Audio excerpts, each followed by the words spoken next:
Hello, this is Monty Souls of the American Shorthorn Association coming to you from our office in Kansas City, Missouri.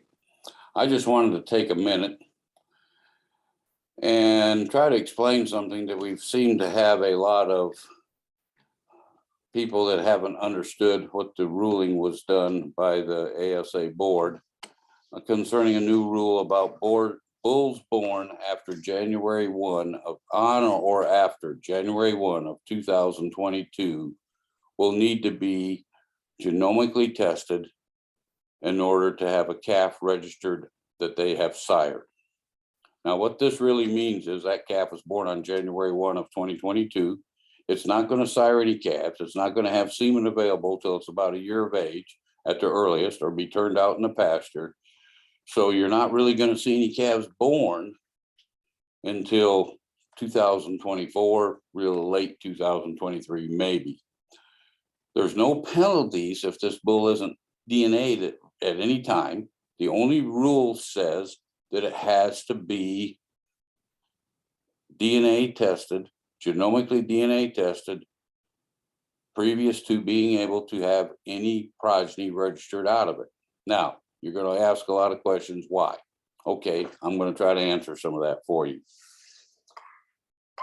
Number one, the board was reviewing the number of cases that we're seeing that has increased considerably here in the last 6 months to a year of cattle that really we can't, the parentage, and it's hard to find the parentage, or cattle that did not qualify to parentage. We've seen an increase.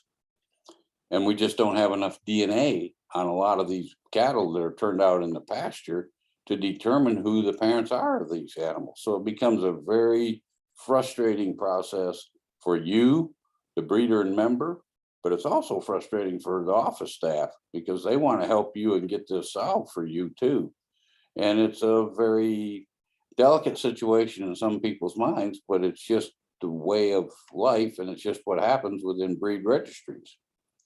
In fact, over the history tells us from other breeds that have done extensive research on this, that most breed registries are inaccurate and have issues with parentage on at least 12 to 15 or more percentage of the cattle within that registry. And we're starting to see that come around as we do more DNA and as more activity happens on them all the time.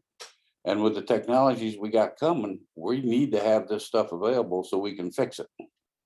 So number one, it's the parentage. Number two, the genomics.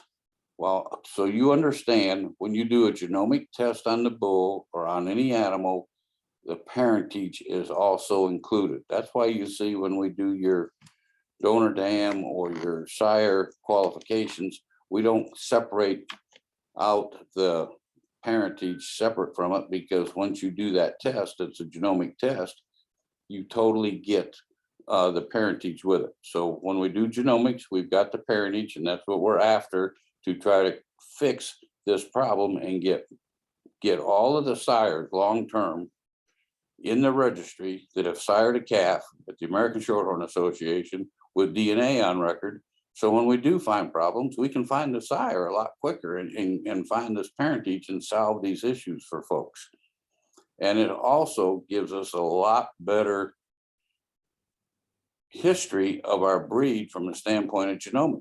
So genomics, as we include genomics in this process, these bulls are going to have progeny recorded. They're going to have performance data added to them.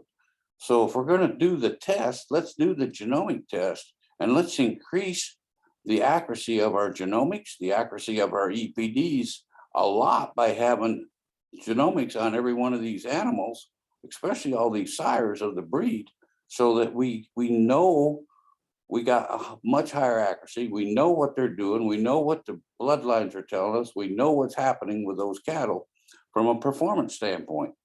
So when we can include all of that information, it just changes the game immensely in the next 5 years for us. Second part of this is you need to understand that this is all bulls born after January 1, 2022. And when I use the term all bulls, It's Shorthorn and Shorthorn Plus only.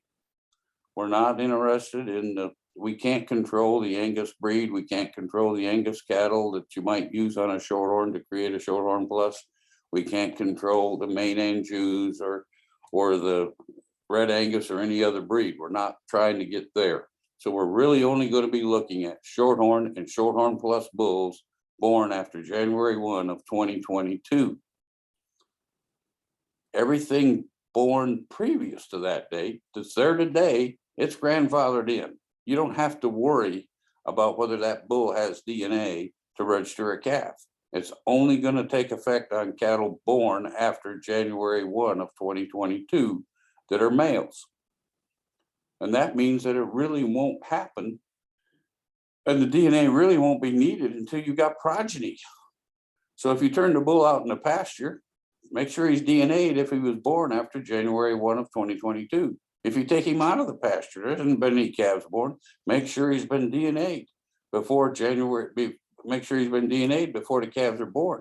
If you get the calves born, just get DNA on the bull before you try to register the calves, because the best thing is to get that DNA before you turn the bull out, because if the bull died or got injured and got put down and you didn't have that DNA, now you got some other issues. So the biggest thing I want to share with you is don't overreact to this. It's really going to make your breed stronger in 5 to 10 years. And I mean a lot stronger. And it's also going to provide a DNA data bank for parentage that we can use and utilize and clean up our breed whenever we have problems and such. Most of these problems are not intentional. It's just what happens when you have registered cattle and more than one bull on a farm. That's the way it works. So I just wanted to give some explanation. I hope this helps. If you got questions, please feel free to call me or call the office.